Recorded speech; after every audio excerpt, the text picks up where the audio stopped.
This is Greg Smallwood, and you're listening to Into the Night, a Moon Knight podcast.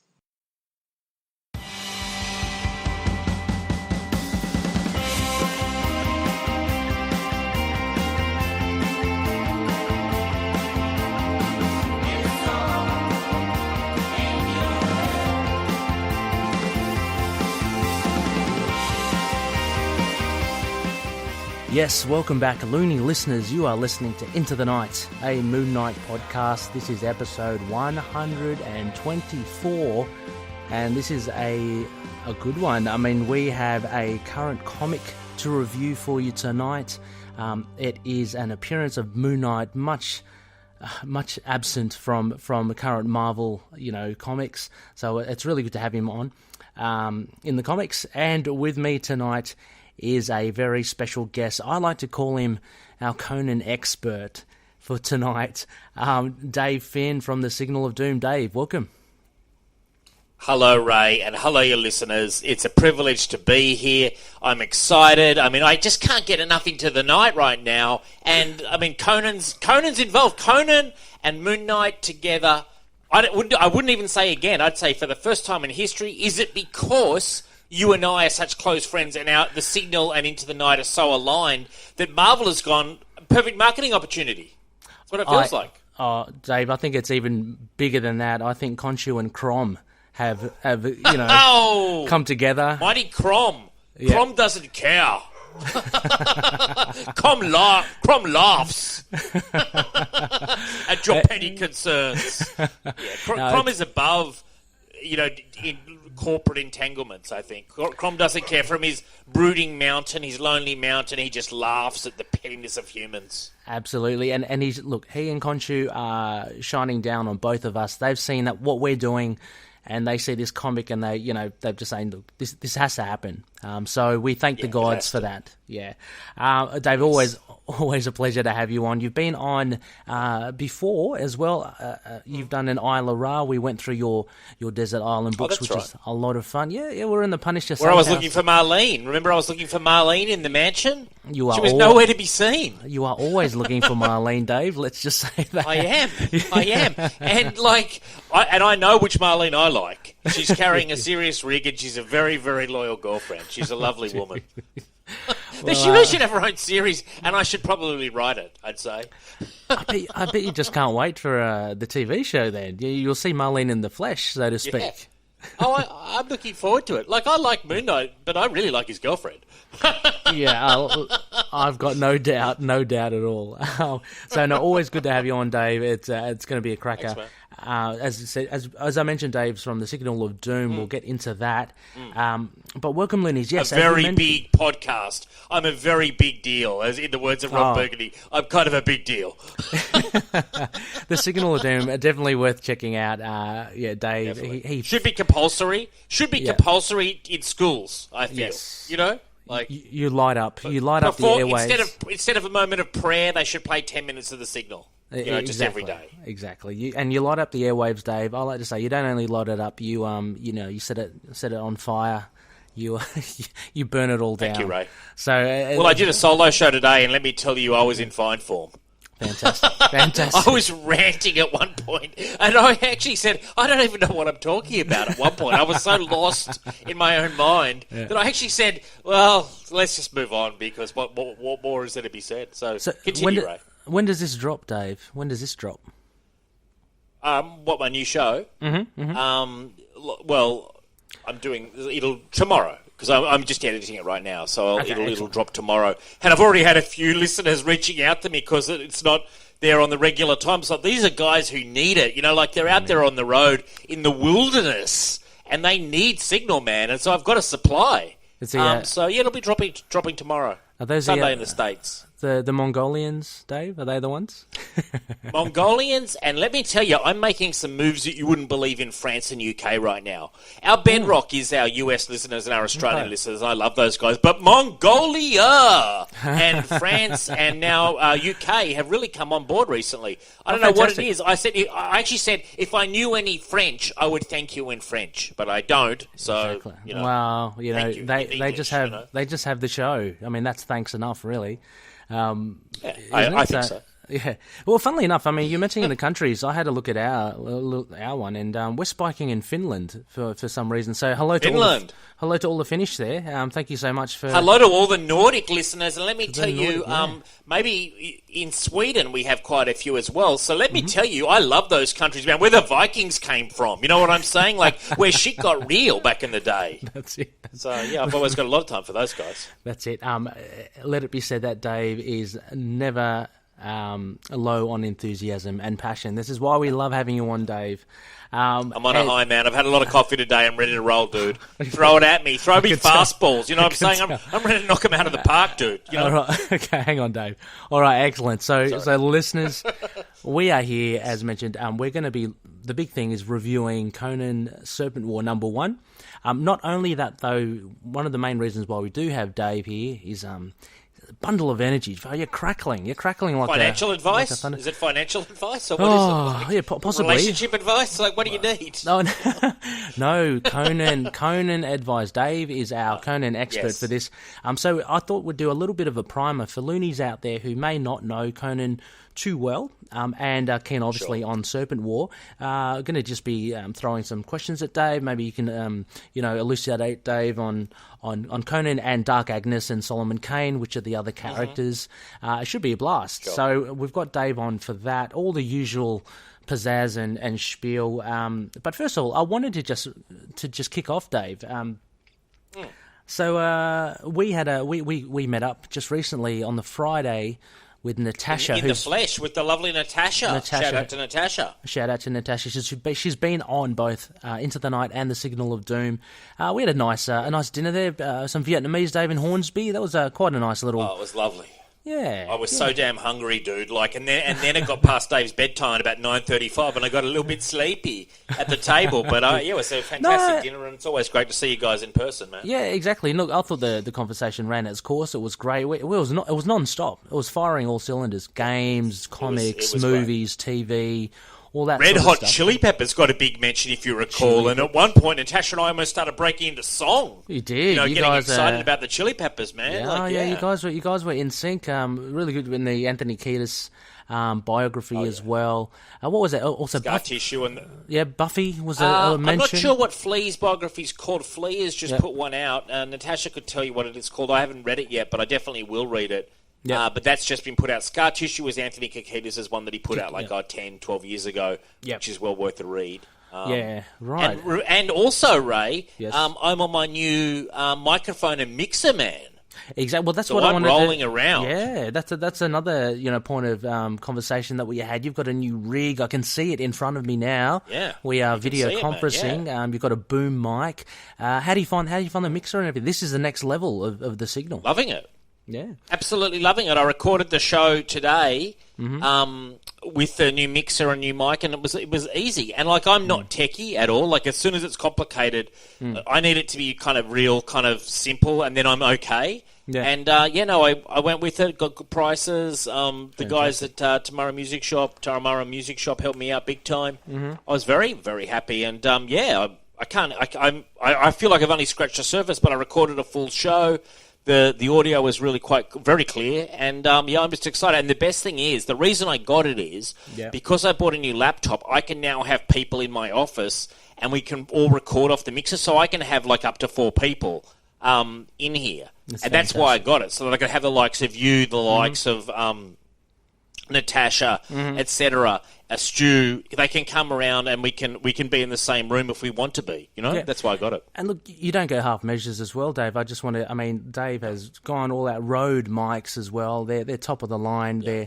They're fancy stuff, and you are sounding silky smooth, Dave. So, fantastic. The mixer, I can't wait to pop over. I think we've got something. Oh, we'll love to have you. We'll love to have you. And by the way, I broke into song a couple of times on the solo show. A couple of times I just broke into song, and I've got a bad voice, but it was coming through nice and clear, man. Man. You know me when I start talking. When you start talking by yourself after a while, you're sort of like, this spoken word's getting a little dull. Let's break into some song. And I started breaking into some Bob Dylan at one point, man, to elucidate a point. That's why you got the mixer, Dave, as well. So you can actually, you can twiddle the bass, the treble, the middle, and you can sound like Bob. Yeah, that's wow. Cool. Okay, that's great. Awesome. So no, that's really cool. Very exciting. Look, the only thing for me at the moment, rig-wise, I'm just looking for a pop filter. I think you can buy one from China for $3, so that's where my budget is. I don't even know what a pop filter is, dude. Like, I know nothing. Like, what's a pop filter? It's a little foam thing that you put on top of the microphone or the shield that you put in front of it. So when you say peas and when you pronounce peas, it doesn't pop.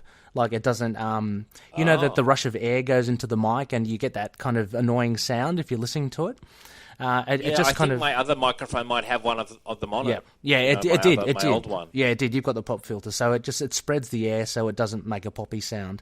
So that's. I just like this boom mic. I feel real professional with it. Like, I moved it around. Yeah. It was on one of Michelle's shows. This guy was doing a podcast, and he had this boom mic, and she's like, "You should get one of those." And I'm like, "Yeah, I damn well should." It's time to take the signal up a fucking notch. Well, you have. It's good as well. So it's on like a boom. I can see it here, which is good. So it doesn't. It's shock resistant, right? So it doesn't impact if you hit the desk or something. No vibrations. I haven't tried it, man. I haven't punched the desk in anger or anything, or done anything good. I'm sure you would have done that in the solo. I'm ready to fucking roll, man. Bring on Conan and Moon Knight, dude. I'm ready to fucking go on these guys. Hang on, guy. I know Jesus Christ. You're kind of like a horse at the gates, you know, at the races. I am. I'm ready to run the race, man. You know what I'm saying? I'm ready to run the race. Okay, we're going to get there, Dave. We're going to get there. The first thing I wanted to say, first off, White Noise, our news segment. Only one bit of news, but it is quite significant.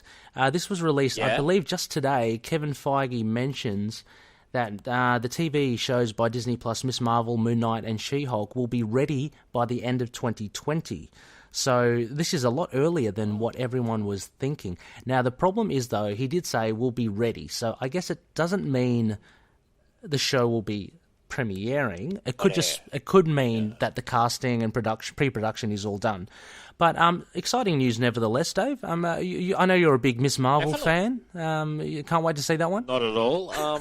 Miss Marvel, I appreciate she's popular, but I'm not a fan. But I am a big fan of Moon Knight. I'm a big She-Hulk fan. She-Hulk, yeah, that would be really great. I'm really looking forward to the Moon Knight show and the She-Hulk show. Mm-hmm. And Ms. Marvel's not for me, but that's not to say it won't be a big hit. I know Ms. Marvel's caused a lot of waves in recent years. I'm looking forward to basically. Well, I'm looking forward to all three, but I myself will definitely watch Moon Knight and She-Hulk. Yeah. I think She-Hulk is an excellent character. I'm surprised She-Hulk hasn't been in the Marvel Cinematic Universe before now. Agreed, and I can't wait to see a TV show. What popped out for me for this particular article, Dave, was that I always thought that Miss Marvel would come first, and then Moon Knight, and then She-Hulk. That's how it was presented in D23.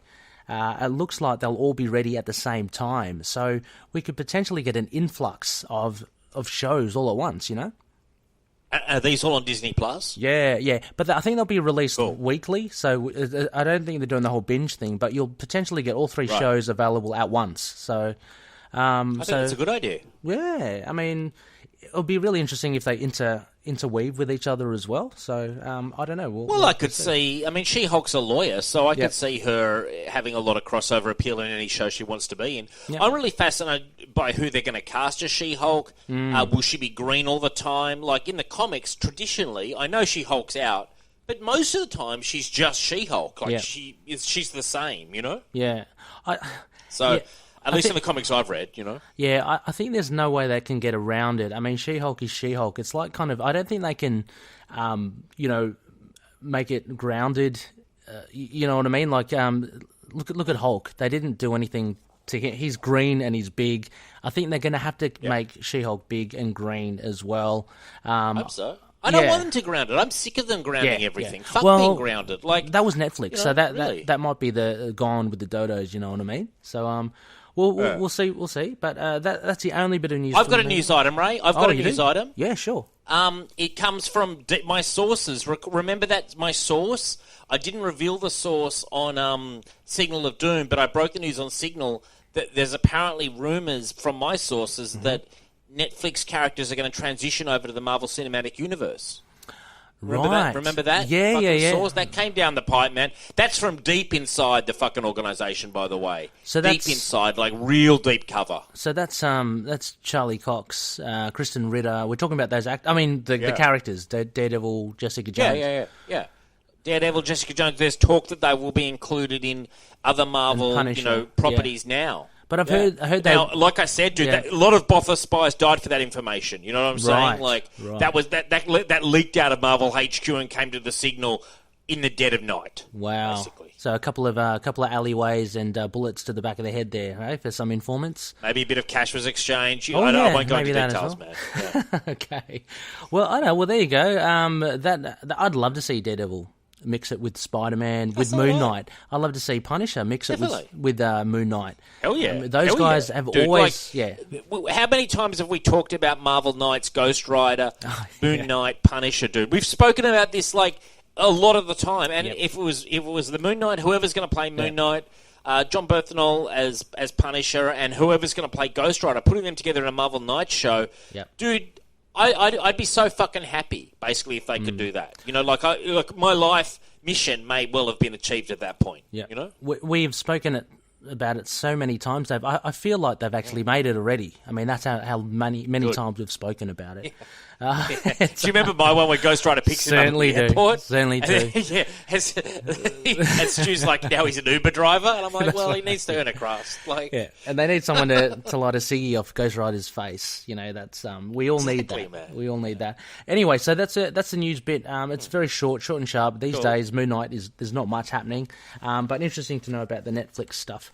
Now, with our spectacle, Dave, this is a spectacle which is Loonies is a shout out to things and to Loonies and to you, Dave, that we'd like to kind of promote.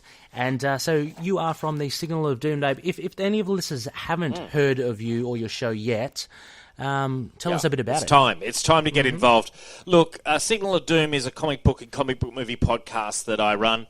I've got a few regular co-hosts. Stu was a co-host for like a couple of years, good friend of mine.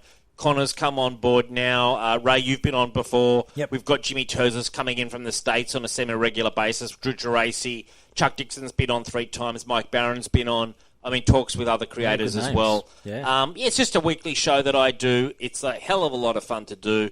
And we have a good time. It's a pretty sarcastic take at times, but other times it gets fucking deep, and most of the time it's not deep. But I have a new Patreon as well now, so that like people are always like, could we possibly support you? And for 2 years, I thought, what's the point? But then I thought, you're okay, because for hosting fees and getting the new mics and everything, and I'm really thankful to those people who've joined the Patreon. So Signal of Doom, it's Patreon, no, it's Signal of Doom / Patreon, I think is it. But anyway, on Patreon it's called Signal of Doom, and you can go in there and let me tell you, Ray, I really am, and I do special episodes. We've got a thing called Cinema of Doom where we're doing movie reviews on the Patreon, and I do that with my friend Dion. We've also got a new segment coming, Flashbacks, where myself and Adam the Computer Crouch are going to be doing a whole host of flash trades from Mike Barron's run into Mark Wade's run into Jeff Johns' run. We're going to do a trade by trade called Flashbacks. Fantastic. So plenty of stuff at Signal of Doom, both in the regular show and on the Patreon. So I'd highly encourage anyone to come at least check us out. Yep. And we love having feedback and stuff. So we really like to involve the listeners and have a good time, basically, is the key mission of Signal. Yeah, fantastic. And of course, listeners, all this information, the Signal of Doom podcast and their Patreon page will be available in our show notes. Just check the links down below for that. I'm a patron. Right. Yeah, a patron of Signal of Doom. I'm a regular listener. It's a lot of fun. I love it when back in the old days with Stu, when it gets heated. That's when that's when things sizzle. Well, Stu was supposed to be on this week. But he had the sniffles. I'm calling him Mr. Sniffles. Me and Stu, we're old friends. We played tennis together for a long time. Yep. And, so, I mean, there's a lot of respect there. But, he likes to throw some bombs my way, too. It's not all one-way traffic. You know what I'm saying? Oh, no. He throws some major bombs my way. Remember IG-88? Hey, people thought we came to blows. We were both relaxing in our chairs, just sniping at each other with these comments. Eventually, I had to say, well, let's just move the fucking topic on, Stu. After about 45 minutes of fucking arguing about IG-88's voice, I said, next fucking topic. Yeah, that's it. That's it. Sometimes you just have to nip it in the bud and move on. But no, it's a nice rapport. You guys are good friends, so you can afford to do stuff like that. It does make it lively. It does make it a good listen. So check it out. I'm a Patreon member as well. I do love to support my podcasts. The podcast that I listen to, and Dave, of course, Signal of Doom, one of the fellow collective members, such as ourselves. Speaking of Patreon, Shout out to the Dave, collective, man. Shout out to the collective, dude. Shout out to the collective. Inner demons, man. I am not your target demographic, etc. It goes on. It goes on. We are Venomaniacs. We are Venomaniacs. It was slowly growing as well. The collected edition, Thanos and Warlock podcast. There's plenty out there for everyone. We'll give a little plug towards the end of the show as well for them. I got a bit excited. That's okay. That's okay. But speaking of Patreon as well, now listeners, those that have read our weekly newsletter would also have heard that I've been dabbling with the idea of Patreon as well. So I'll be rolling it out next year. I've pretty much completed the page and the tiers and the goals and stuff. So that's all set up. I'll roll it out in the new year. Similar to you, Dave. I mean, doing it for a couple of years. But what I thought, I mean, I'm always up for developing and making the show better, and you just need funds to do that, So to have more data, more quota every month, to create more shows, or to give prize giveaways, to have interviews, all that kind of takes a bit of money, and happy to fund it, but I want to see if the show's self-sustaining now. Pretty much like you, it's a bit of testing the waters as well. So, Well, I think you'll find that your diehard supporters out there are kind of quite eager, really. And in fact, a lot of people had reached out to me asking me if they could do it beforehand. And to be honest, Stu and I had discussed it several times. It was pure sort of laziness on our part. We hadn't done it, but then I had a 2 weeks off on leave, and during one of those days I just sat down and set up the tiers. It's all pretty easy on Patreon, and it really feels good to know these people out there. It's the diehard supporters, it's the guys and gals who are basically needing it maybe to get them through their workday or whatever on their commute. Those people, it's really cool that they reach out and support you. And I mean, why the hell wouldn't they, Ray? You are the world's authority on Moon Knight, dude. You were in a Moon Knight comic, so I mean, you're basically a celebrity. I haven't been written into a comic yet. No one's writing me in. I said to Chuck Dixon, I'm willing to be a corpse. I said, I'm willing to be a corpse. And I think he was like, I know. I know, you're very desperate, Dave. You're hungry. I like it. I like that about you, kid. Yeah. But, I mean, you are in Moon Knight, like... You're the tippy top, basically. Well, you are what people come to. So, I mean, also as well, if you do love your podcast, there are plenty of ways to support podcasters. I mean, let's face it, we take our it's our free time. We do it because we love it. Sure. And so like there are many ways you can spread the word around. You don't have to become a Patreon member, but it certainly is kind of heartwarming. It is heartwarming, actually. Do you remember when I offered half an hour of my time in the food court? I said, for $25, I'll give you half an hour of me in the food court. That offer's still open to listeners. Do you remember this? It was based on that J. Scott Campbell guy who for $500 you could come and have lunch with him. Right. And I said, for 25 minutes, I'll give you half an hour in the food court. Just one-on-one conversation. Yeah. $25 cash. Oh, you know what I'm saying? Yeah. Stu pilloried me for it, but the offer is still open, kids. $25, I'd do it as well, You can buy a lot with $25. Well, why not? Yeah. Exactly. You walk away, I've got $25. They've had half an hour of my time. Everyone's a winner. Everyone is a winner, Dave.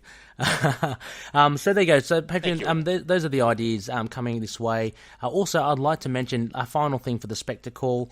A bit of a shout out to Wally Monk, who hosts the Paint Monk Library. Now, again, this is something that we will be rolling out in the new year. So ITK are in association now with Paint Monk Library, and we are undertaking doing reviews of all the Moon Knight comics in article form on their website. So Wally's a big Moon Knight fan. That's cool. Yeah, he approached us. He asked if we wanted to write the reviews. I said, yep. A big thank you also to some Loonies. So we've already got a little army of writers, Dave. So a big shout out to Justin, Harrison, and Russell. These are Loonies. A big thanks to you guys and myself. All four of us will be undertaking the reviews. And if Loonies, if you want to write a review as well, just hit us up. I'm always looking for writers. Again, it's all volunteer. It's just for love, the love of it. But we're starting. I've got a question. Yes. Am I right in saying that it's? You were telling me this over dinner. Mm-hmm. It's literally the whole history of Moon Knight. You're starting from the beginning. Am I right? Absolutely. From 1975, Werewolf by Night 32, all the way up to Wow. the current run. So that's it'll be about under 400 issues to cover. That's Yeah, so 1 week. So from January 1st, already the first review's been written by Russell. Good on you, Russell. And what did he give it? What did he give it out of 10? Oh, I haven't read it. Like 4 out of 10. Not much promise. No, I think he gave 4 out of 5. I think from memory. But it's already done. It's going to roll out January 1st. So a big shout out to paintmonklibrary.com. That's paintmonklibrary.com. That will be in the show notes. And I myself am familiar with Wally Monk. He has Conan connections, ironically enough, and I bumped into him on the internet a few weeks ago. He reached out to me, and I'm getting a Conan historian to come on the show. Oh, right. Onto Signal. Like, nice. In the future, but we're in negotiations. We're locked in talks. Yep. But it's such a coincidence because I just happened to sort of bump into him randomly because of my Conan love, you know? Yeah, he seemed like a nice bloke. We've been chatting online, and he knows his stuff. He used to be to work at a newspaper. He was an editor there, so he's got the he's got the backing and the skills for that. And so just a little quick shout out. So Justin is all these guys are big Moon Knight fans. Justin does a bit of writing as well. He's actually released a novel. They'd want to be Moon Knight fans at this point. Otherwise, they're going to struggle through 400 issues. Yeah, well, I think Harrison and Russell and I think Justin, I'm not sure, but they've got nearly all the Moon Knight appearances, or all the Moon Knight comics. So cool. They know they know their shizzle. Justin is a writer himself. He's done reviews, prose. He's done a novel. Russell is an aspiring writer, fictional writer. He's got every Moon Knight solo comic. And Harrison, he's pretty much read every Moon Knight thing as well. So he's keen on writing. So big shout out, guys. So thank you very much. And keep your eyes out for that, Loonies, for more Moon Knight stuff on Paint Monk Library. And I want to make a comment here, Ray. I just noticed your jersey that you're wearing looks like a West Tigers jersey. It's a Balmain Tigers. Am I right? The old Balmain Tigers. Okay. Cool. A lot of my family are big Balmain fans. Oh, and right. so I just noticed that then, actually. Okay. Yeah. They still live in Leichhardt and stuff, so they're heavy into it. Yeah. Yeah, I was born and bred Balmain Tigers fan, so... Probably won't mean a lot to our Finnish and Swedish and, And Mongolian listeners, but for the Australian listeners based in Sydney who follow the NRL, yes, it will mean something. Yes, exactly. And for those listeners, you'll know that I suffer as a fan. I'm not doing too well. It's been a long wait between drinks, hasn't it, Ray? Certainly has. Anyway, Looney listeners, we are crawling towards it. And now we've reached our little segment, Dave, Conan Primer. Okay. So I'm going to lean on you heavily here, Dave. So if I were a Looney fan and I did not know anything about Conan other than the Arnold Schwarzenegger movie, give me a pitch on Conan and what does he do, what is he, who is he? Sure. Look, Conan the Barbarian, as the name says, he's a barbarian who comes from Cimmeria, I think that's how you pronounce it, in the far north of Hyboria, it's called, which is like the continent, I believe.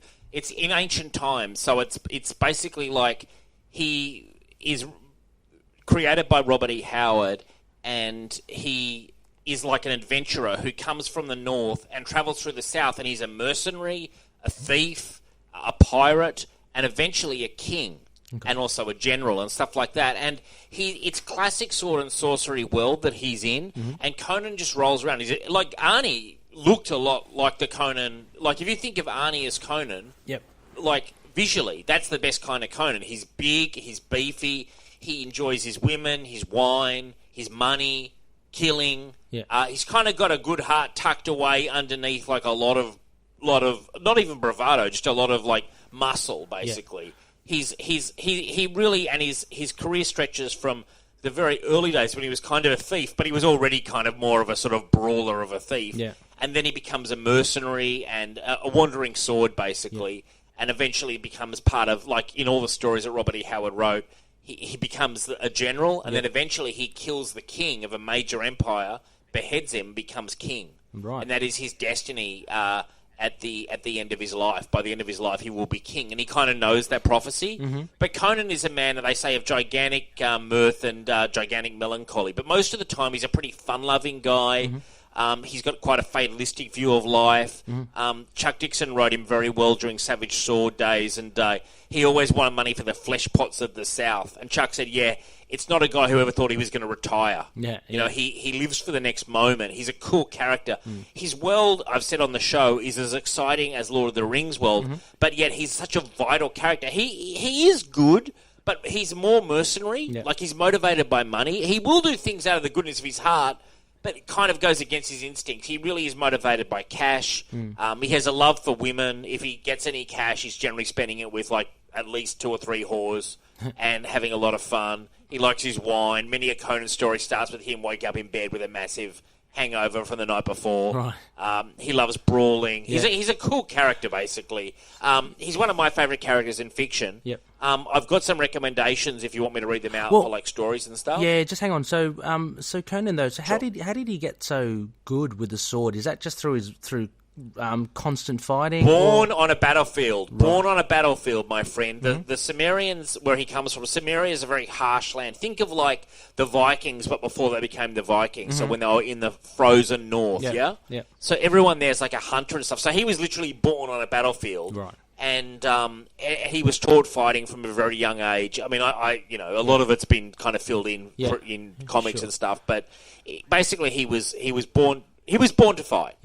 So when he eventually left Cimmeria at a pretty young age, probably about 15 or so, if not earlier, he was already a fighter, and then he plied his trade south of Cimmeria, down in like all the different kingdoms that make up the land of Hyboria, which Robert E. Howard created. And is are the Cimmerians like just as good at fighting as him? Are they like a warlike race? Well, yeah, they are warlike. They're kind of like Vikings, basically. Like they're a sort of tribal people. They have a god Crom, who is basically a very indifferent god. Like, Conan's a real fatalist. Like, he's probably, in terms of Cimmerians, he's one of the toughest ever. You know, he's the legend. But, he comes from a harsh people, like, who live up there. Like, it's a harsh life. And, I mean, he generally isn't there. He does occasionally return there, and there's some stories. But he's viewed as a barbarian by the people from the south. But Conan's not dumb. He's actually quite cunning, and it's just people always think he's stupid because he's so big and he really prefers fighting. But I wouldn't describe him as highly intelligent, but he's quite cunning. You know? And he's for all intents a human being, right? He has no mystical or extra powers. Oh yeah, he's human. No, he's human. He's human, completely human. He hates magic, and he's suspicious of magicians. Like, so many of his plot lines revolve around magicians and stuff like that, like mad wizards and stuff that he has to kill. So he deeply distrusts magic. He trusts his sword and his axe. You know. And that's basically what he trusts most in life. Yeah, look, I was just reading some of Savage Sword, a few days ago, and a little example of that, Loonies, is he was riding on horseback, and he's got this other guy in tow, and he comes across a guy that wants to fight him, and the guy behind him chucks a sword through his forearm, disabling him, right? And the guy thinks, oh, I got him now, like he's weakened.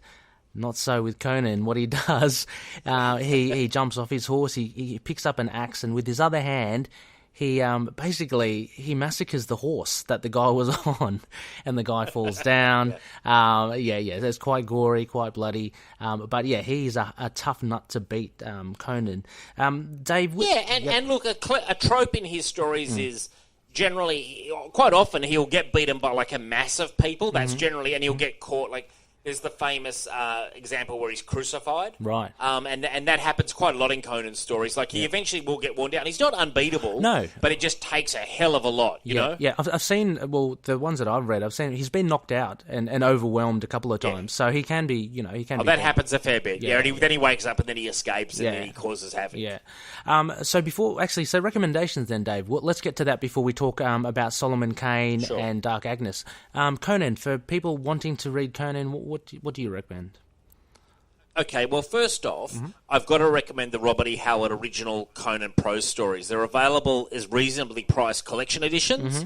These are as fundamentally brilliant and long-lasting and timeless as Sir Arthur Conan Doyle's Sherlock Holmes stories. Fantastic. They're fantastic. It's how I got into Conan probably 20 years ago. I picked it up, I knew who Conan was from the movie. Yeah. You know what I mean? Yeah. And I'd seen his comics around. So I kind of knew, in broad strokes, what the character was. Yep. I picked up the Robert E. Howard book. All his Conan stories are quite available either online or as a really kind of thick book. Mm-hmm. Picked it up, started reading it, was so entranced by the world, the character. It made me a fan for life. Okay. Robert E. Howard was a brilliant writer, brilliant writer. Of like pulp action, and that's what Conan is. He's a pulp hero in the truest sense of the word, and that's when he's done well in comics. That's what they sort of like stick to, that formula. It's like I'd recommend those pro stories. Pick them up; they're available very cheaply online, or you can pick them up in nice book editions. Yep. They are great. Then in terms of comics. Conan has been written in comics for many years, but Marvel picked it up in like 1970, and they had Conan the Barbarian and Savage Sword of Conan, which is the black and white magazine, running. Now, in terms of my all-time favourites, Chuck Dixon's Savage Sword of Conan, which can be found in volumes 14 to 17 of the Dark Horse reprints, are incredible and extremely strong Conan stories. Like, they're page-turners, they're funny, they're fun, there's heart, there's violence. There's lots of stuff going on. Conan's world's very busy and packed. Can I also just say... Thomas's... Sorry, I can also just say, because I think I've got the volume 15, and the artwork is just fantastic. I think is it Ernie Chan? He does a really good Conan. Ernie Chan and Gary Kasperwitz was also one of Chuck's collaborators. Yeah, both are brilliant. Yeah, very good. And look, lots of Conan is got brilliant art. Like Big John Buscema drew a lot of Conan, and that's my next recommendation. Roy Thomas, who was kind of like the Marvel shepherd of Conan. Roy was a really, really big Conan fan and really kept the character alive for many years. His Savage Sword run with John Buscema, for example, is landmark.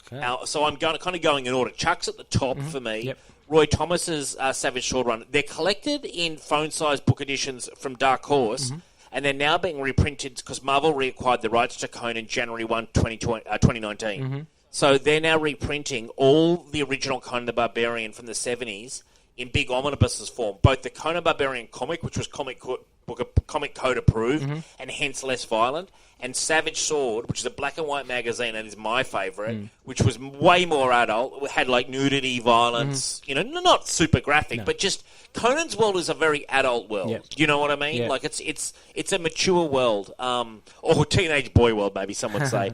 But anyway, so Roy Thomas's Savage Sword run, which I'm reading from the beginning, is fantastic. These omnibuses are just great. Okay. And then I do want to point out Kurt Busiek's 50-issue Conan run at Dark Horse was landmark. Dark Horse picked up the Conan license in around roughly 2000, around that period.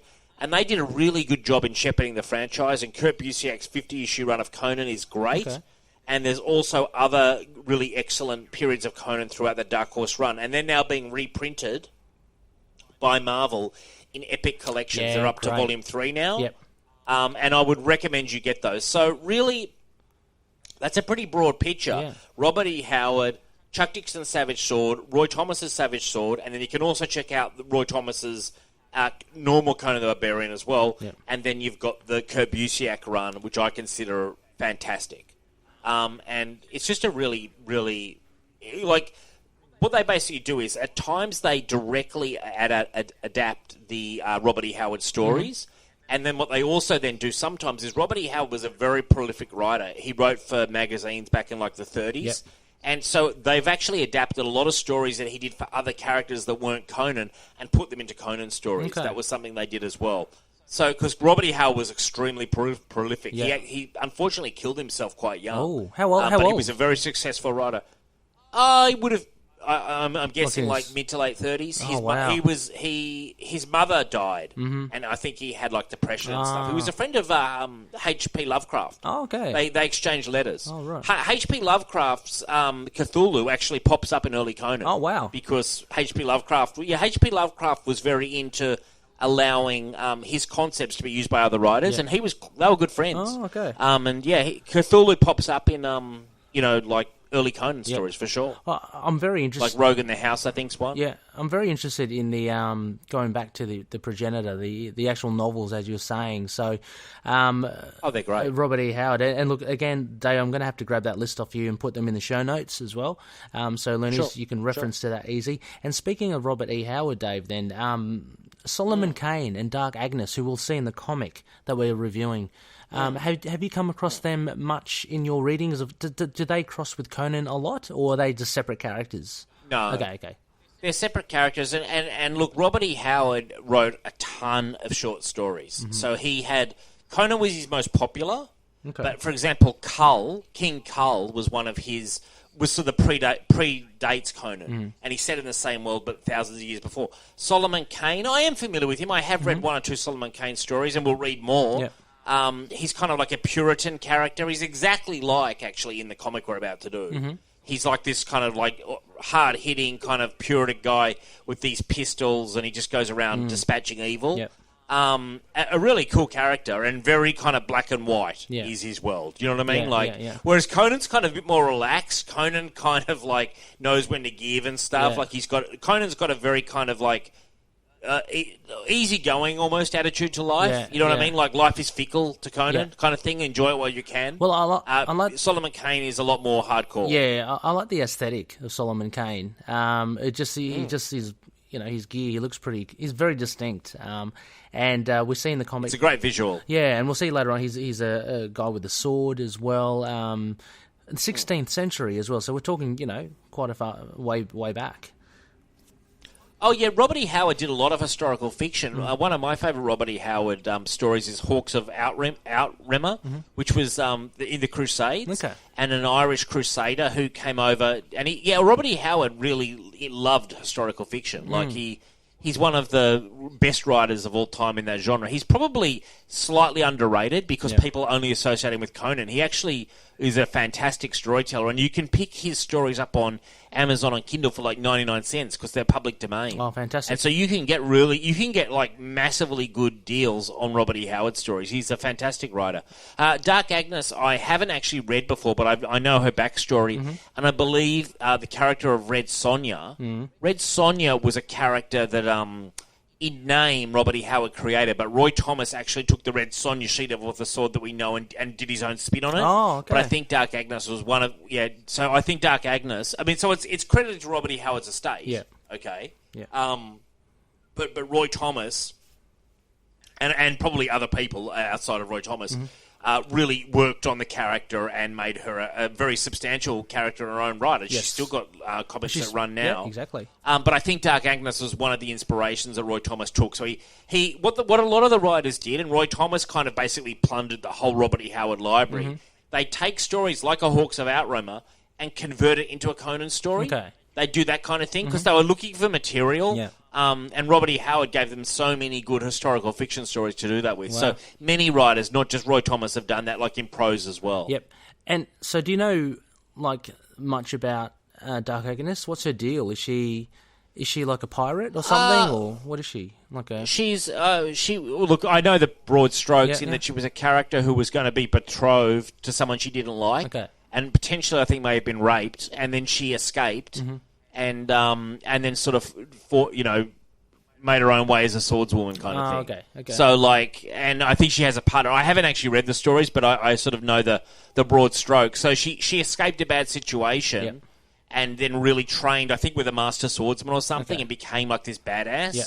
So she's a badass, basically. And I'm definitely going to read more of it, like, for sure. Yeah, and so again, probably silly question. Solomon Kane, Dark Agnes, they're just humans as well, right? They're just normal, just fighters. Okay. So they're just humans. Yeah. Did Robert E. They fight evil things. Yeah. I think Solomon Kane fights like dark forces a lot. So they fight against evil and magic and all that kind of stuff. Like Conan fights magic all the time, but he hates magic. Yeah. You know? And Solomon Kane, from what I know of him, he has like a super like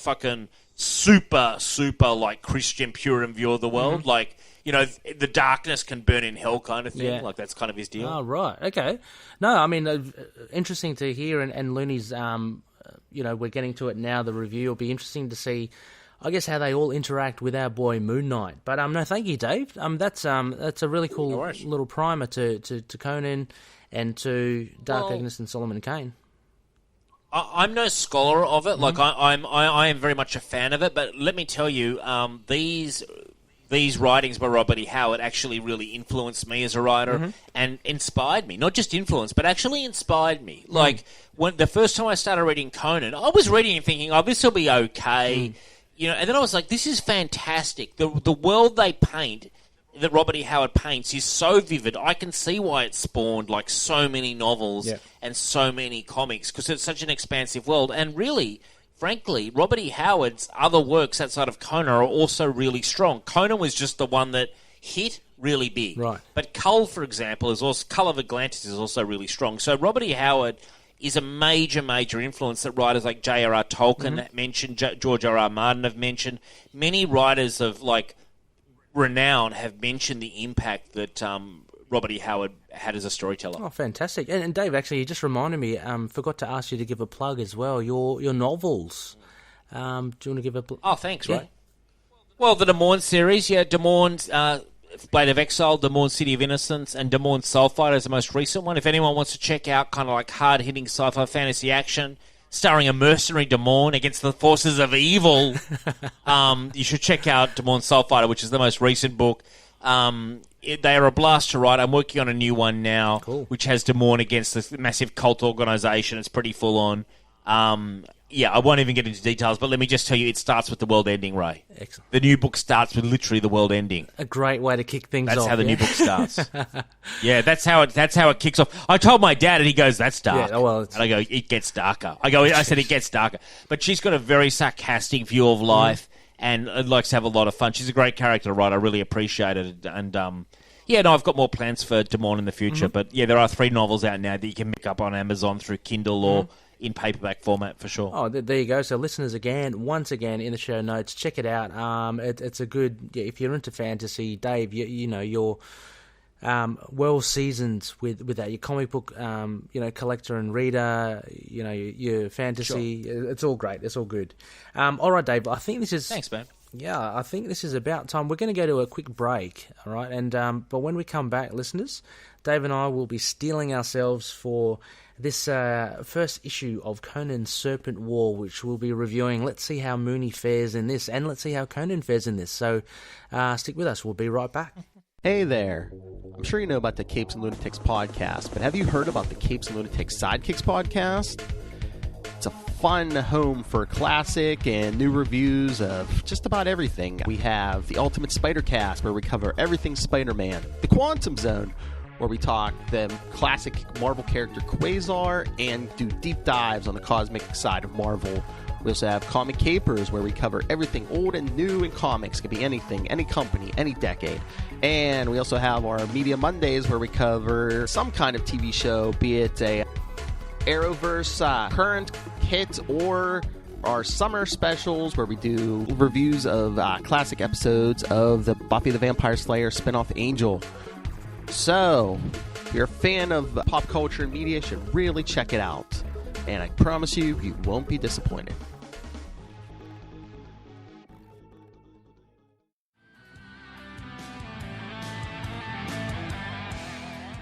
Hi, this is Chris. And this is Brian. And we are the hosts of Inner Demons, the Ghost Rider podcast. And you can find us on iTunes, Stitcher, and other podcast apps for all your Ghost Rider needs. Right on.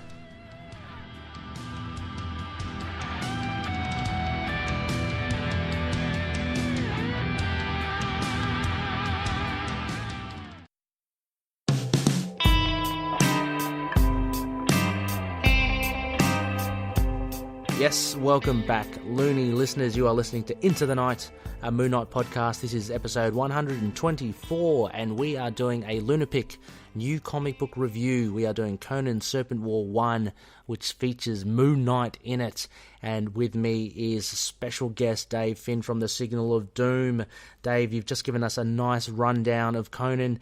Here we go. We're going into this comic. And for listeners that haven't heard us before, or first-time listeners, what we'll do is, after reading the credits, we'll go through our bare bones, a synopsis. Dave is kind enough to read out the synopsis for us. We'll go through just some aspects. It's a bit of a freestyle conversation, ranging from the writing, the art, themes, characterizations, any references.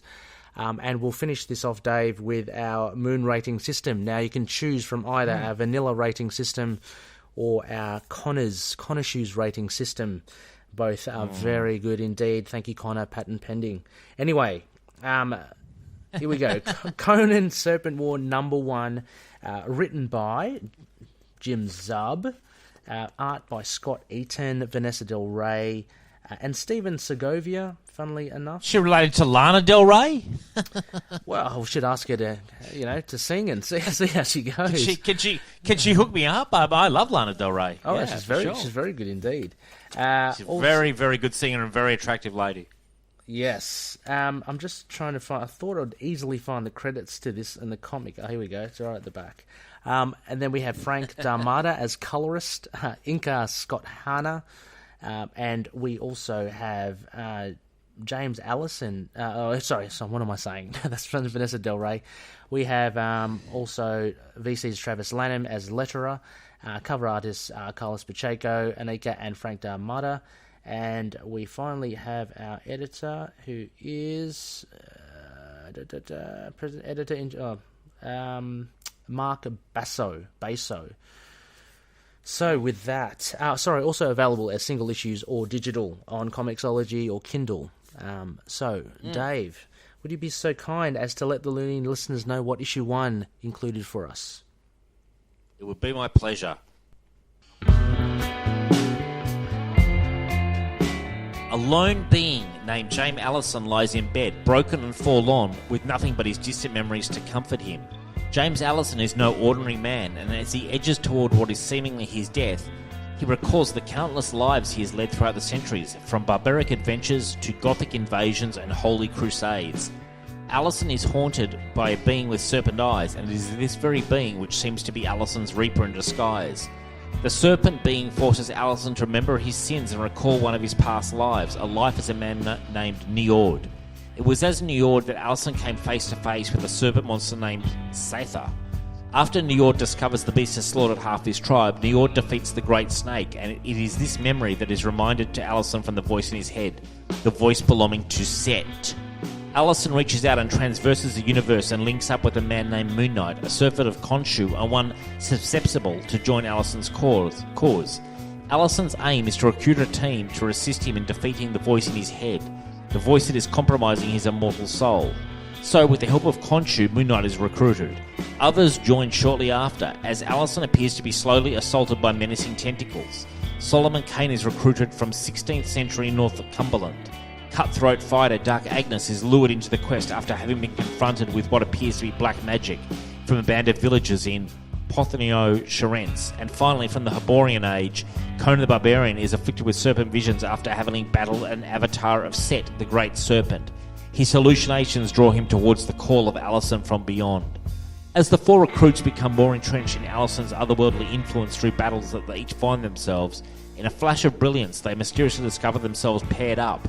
Moon Knight with Solomon Kane and Dark Agnes with Conan. By Allison's design, they've been brought closer together to be used as pawns for Allison's confrontation with the god of chaos, Set.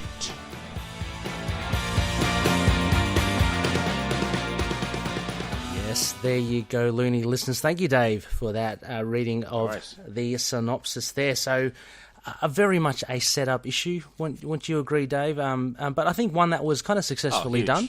Yeah.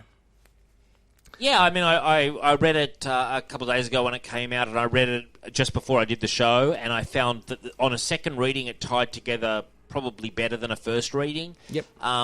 It is a challenge with these comics, with these kind of team-up comics, to make it interesting, but I thought it was a pretty noble attempt. And how many issues is this series? Do we know? Is it 4? I believe it's 4 only, which will make it a pretty short one. But yeah, it will, and I feel that we're very cluttered with characters, because Conan brings his own weight, Solomon Kane brings his own weight, so does Dark Agnes. So I don't know, it's good. Yeah. I enjoyed it more the second time round. I actually marked my score up. I won't reveal the score yet, but I gave it an extra marking upwards when I read it the second time. Okay. As a fan of Robert E. Howard and these characters, it's successfully done. Mm-hmm. I always feel Jim Zub, very prolific writer, not great, can be good, overrated writer, but he's prolific, and he's good at giving you 5.5 to 6 out of 10 nearly every time. He's kind of stretched himself here a little bit, which I like. I liked, one thing I want to point out is Crossing Plains and the House. That's Robert E. Howard's, where he lived. So James Allison's character, I reckon it would have been cooler to make that Robert E. Howard. Yeah. That was Robert E. Howard's character who's writing all those stories, like James Allison was doing in this comic. Are you familiar that was where he lived. Are you familiar with James Allison? Is he a character by Robert E. Howard? No. I'm not familiar with him, but I did see some mention on the internet that he might have been a character that Robert E. Howard created as well. I guess we could go to Google to sort. I'm not. No. Okay. I thought he was kind of the point of view character. I think a braver decision would have been to have made that character Robert E. Howard. Yeah, that would be pretty frankly. cool. Like putting Grant Morrison in Animal Man. I think making Robert E. Howard would have been a real tribute to him. But I will say this. I think it's a good issue. I think it's got a lot of reverence for the past, for the universes that Robert E. Howard created. And I think it was pretty decent. I'm not a big fan of the artwork. Hang on, second Dave. time around, the artwork was... Yeah. Oh, sorry. So we'll get to that. Yeah. So, sorry. Oh no, you're giving your thoughts on that, which is good. I wanted to hang on the writing though first, Dave, that you mentioned. Oh, sorry. Okay. So no, that's really cool. As you mentioned, 4 issues. Yeah. I mean, it is short. I think there's a different sense of economy here as well, but I think that Zub's actually managed to successfully. I mean, you couldn't do it in any less, could you? So he's actually taken a quarter of the whole series already to introduce them, but you couldn't do it any less, you know. I think he's done definitely not. I think he's done a decent job as well. I enjoyed his writing in the James Allison kind of portions of it. There seemed to be a lot more substance to that, which it could have easily fallen into just explaining. You know what I mean? And yeah. On a whole, writing-wise, the plot is very simple. It's basically a guy who's just... Super simple. Yeah, he's just recruiting these 4. So the whole point of this first issue is to get the 4 of them on board. What does also make it interesting, I found, was this James Allison guy is apparently he's lived many lives. He's like immortal. So yes, I'm intrigued by Njord, which is what they're fixating on for James Allison's thing. And I just kind of want to know how he is what he is. And I think I really like the idea that you said of the Robert E. Howard because, you know, being the writer and the creator, it will kind of make sense that he's powerful within this universe because he's created them. Yeah. But yeah. You know what I think? I think that's more proof today that modern comics are so afraid to take chances. Yeah. Like Marvel Comics suffers from what I call moral cowardice and creative cowardice. And that's once again here. It just would take a little bit too much of a risk. That's all it would take. It would just mean that, like, for them to do that, they'd have to be pushing the boat out there a little bit. And that's not what comics do these days in 2019. They just don't do it at the big 2. And it's sad, because that would have been a great opportunity to use Robert E. Howard. And the fact that Jim Zub was so proud of himself that it was Robert E. Howard's house is cool. Yeah. But how much cooler would it have been to have been Robert E. Howard? I think as a fan, that would have been a real nice gesture for the fans. Yeah, that would have been a really cool nod. Yeah, definitely. And sorry, art, Dave. Sorry for cutting you off there earlier. Art-wise, so what did you think of art? That we have 2 distinct art forms here: Vanessa Del Rey and we have Scot Eaton. Well, I mean, Vanessa Del Rey may not want to link me up with a sister now because, let me tell you, I didn't think too much of the art. I think it's quite static. It looks okay. That if I looked at that as a still image, as a one-shot panel, it looks okay. But in sequential storytelling, I didn't find the art was very good in conveying sort of drama and emotion. I just felt it was a bit sort of cut and paste, Ray, like almost like stick-up books kind of style. Like it didn't flow together very well. I would only give the art like an average, average. Like it's not bad, it's average. Well, but the story, I think, was better than the art. Yeah, I mean, I didn't looking at it again because I did reread it again. Vanessa Del Rey's, I wasn't really fully taken with her art first, but looking back on it, it has a bit more of an independent label vibe, which is okay. Although the colouring and the inks kind of still bring it a very kind of Marvel looking book.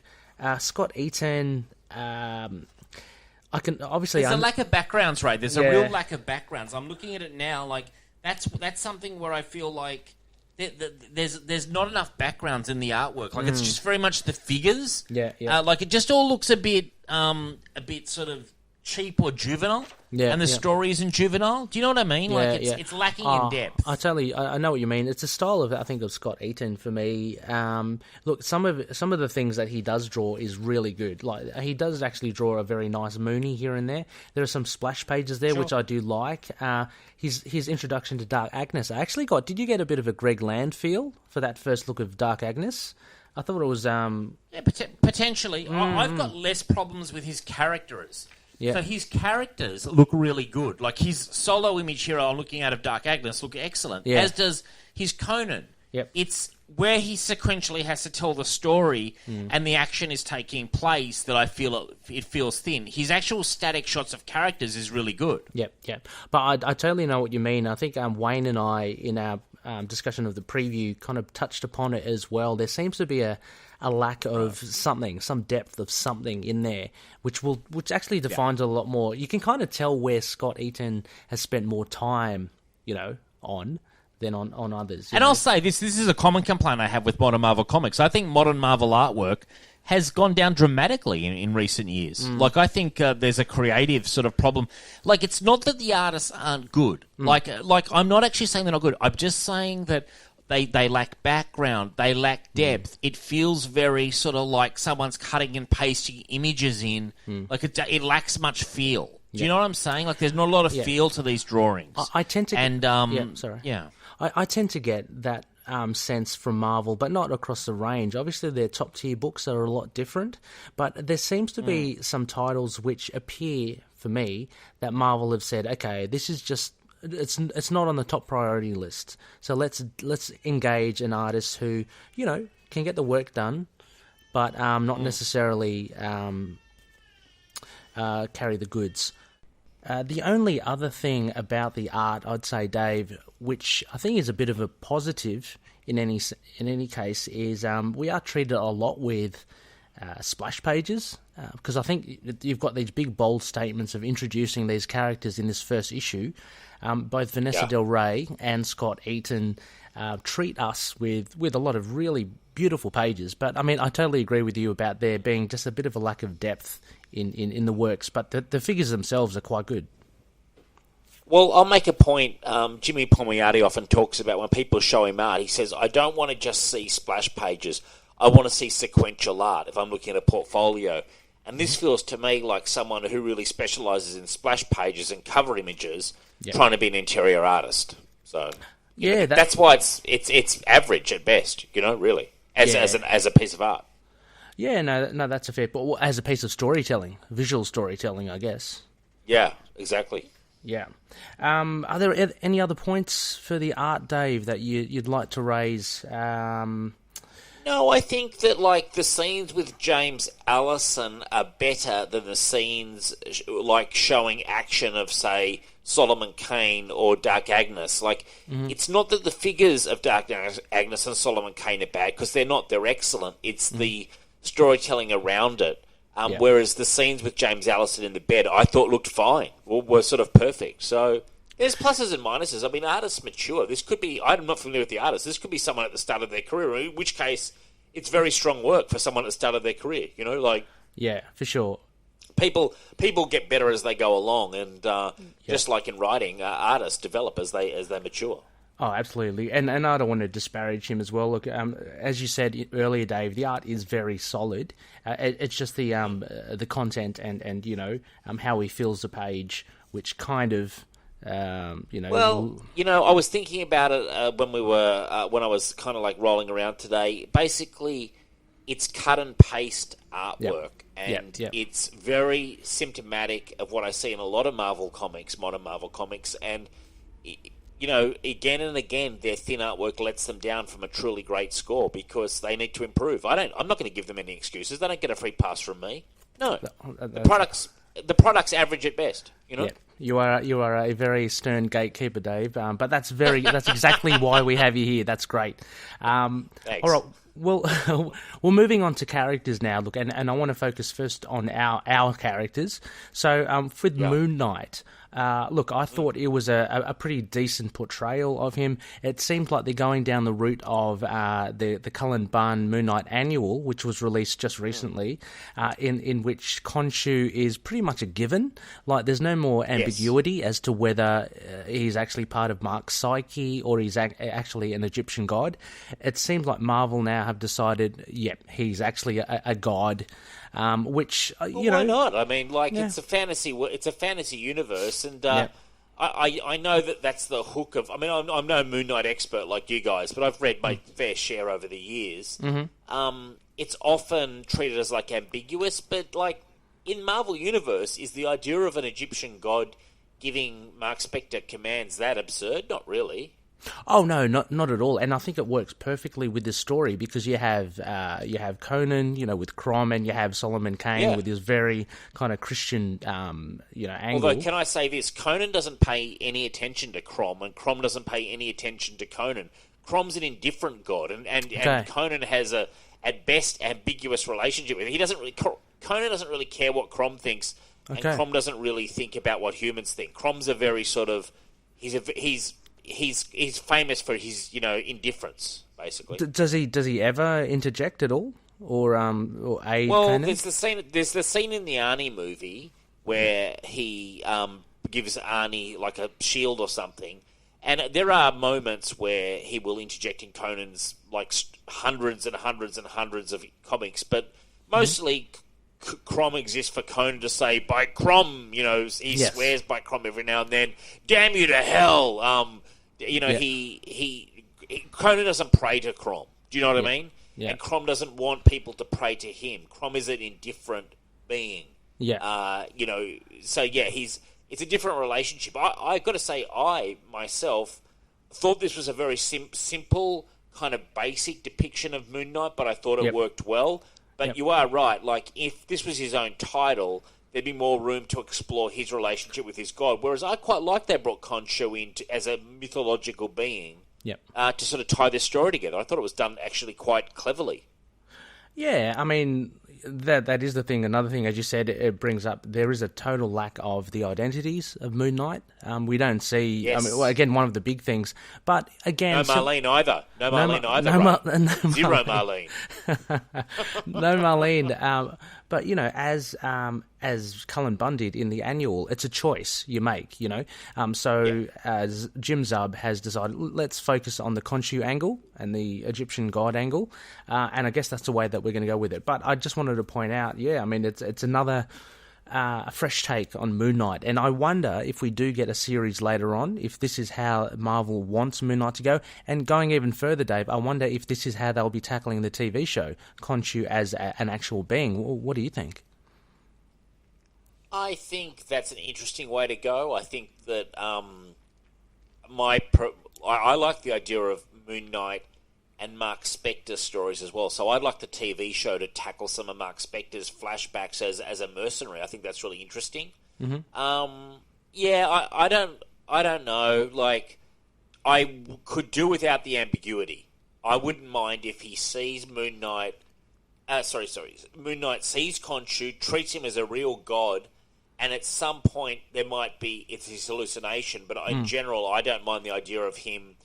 It's sort of like in a room being a vision. You know how they talk about people who are kind of going insane? Yep. They can visually hallucinate. Yes. So I could have a man in the side of the room talking to me, and I think it's just a guy talking to me, and I'm taking direction, but really they're not there. So it can be a complete breakdown in reality. I wouldn't mind that. Yep. And then the show peels it back a layer to show there really is a god. Do you know what I mean? So it's at first you think it's just a symptom of his mental illness. Yeah. But when they delve more into the mental illness, I get more and more bored. Yeah.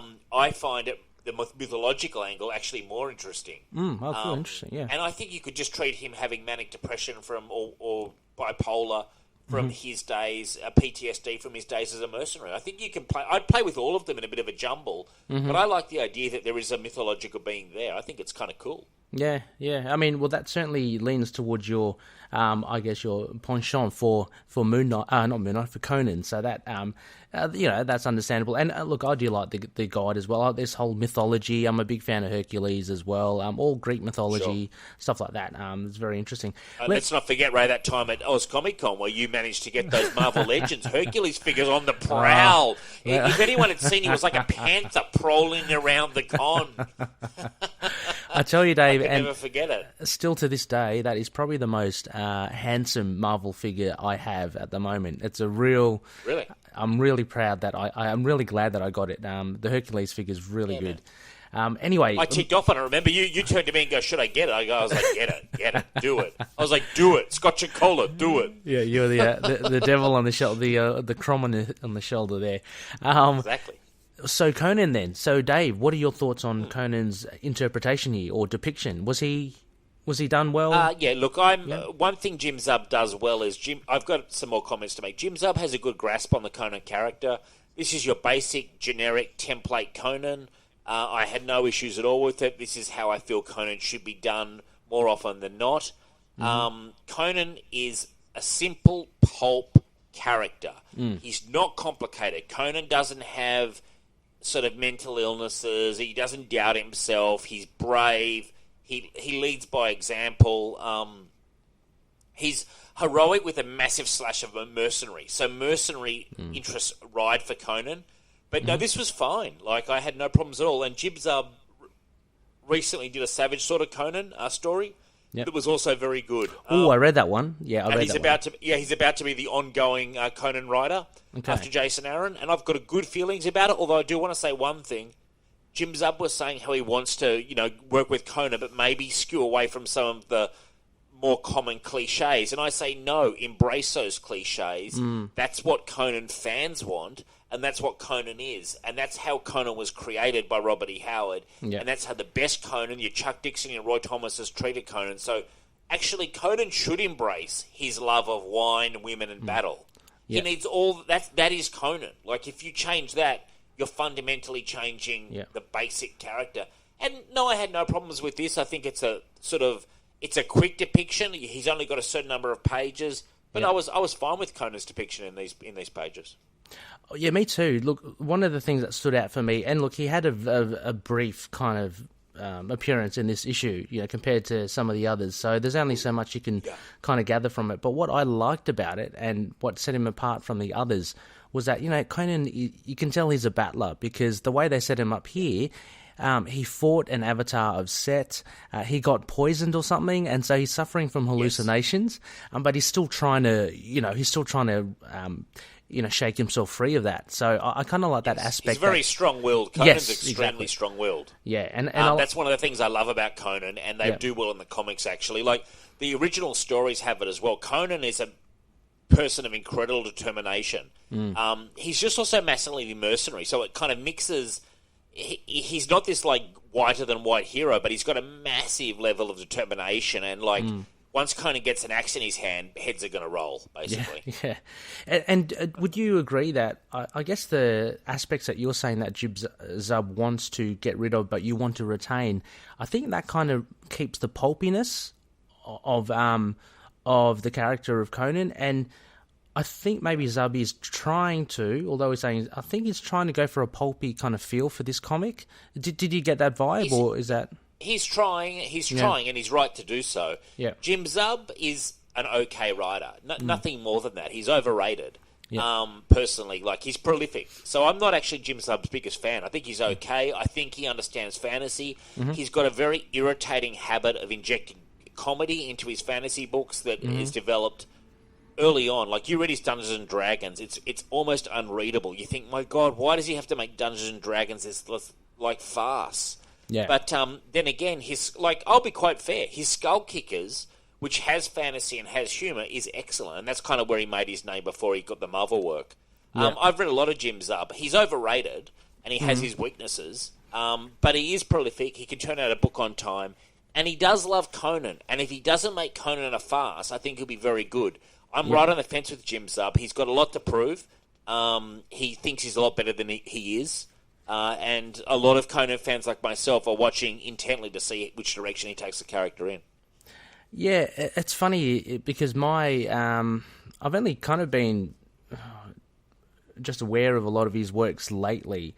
And to me, though, he's actually a lot better than I thought he would be. You know what I mean? It's funny. He's pretty good. He's pretty good. When I say he's overrated, he's still good. Yeah. Like he's good. Don't get me wrong, but he's not. He's not just one very of the prolific. Yeah, sure, absolutely. And really, the challenge for him will be Conan, because I'm sure this is a character he wanted. It fits in with his fantasy aesthetic. This is a character that he could write for a long time, and I hope Marvel lets him write for a long time. And I just hope he doesn't turn it into a farce. And he probably won't. Yeah. Jim Zub's pretty good, but I'm just saying, beware. He can turn in some very average issues. I've read quite a few very average issues. He did a very good Conan a while ago where Scarlet Witch came to Hyboria and was teaming up with Conan. Jim Zub's arc there was really good. I think that it was Avengers, No Road Home. Yeah, I read that. That was great. I love that. Yeah. Yeah. No, it was good. Now, Jim Zub at his best is quite a good writer. So that's what I'm hoping we get from him moving forward. Yeah, I'm glad what you said as well. I'm glad there wasn't too much humour injected in this issue, because I don't think that would have worked. So I'm glad he laid off on that. But me too. His humour is like, when you read his Dungeons and Dragons, the humour is cringeworthy. Like it's bad. Yeah, frankly. Oh, let's hope that he doesn't do that. Just doing a little digging, Dave, and sticking with characterizations. I just want to go back to James Allison. Now, like we were mentioning him before about him and his role here and his past lives.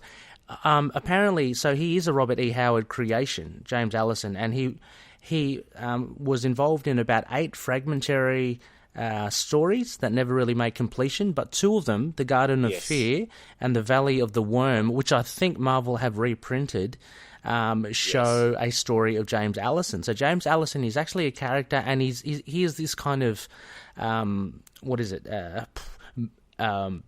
quantum leaper kind of guy. He does go from life to life, and that's what we see here. So I think Jim Zub has picked up this obscure character, and he's using him as like the Avatar or the Eyes. I still would have preferred it to be Robert E. Howard, though. That is pretty cool. That would have been cooler. To make Robert E. Howard like a mystical character inside the universe, I think would have been really cool. It is interesting, and that's what we thought. I'd read an article which seemed to say the same thing.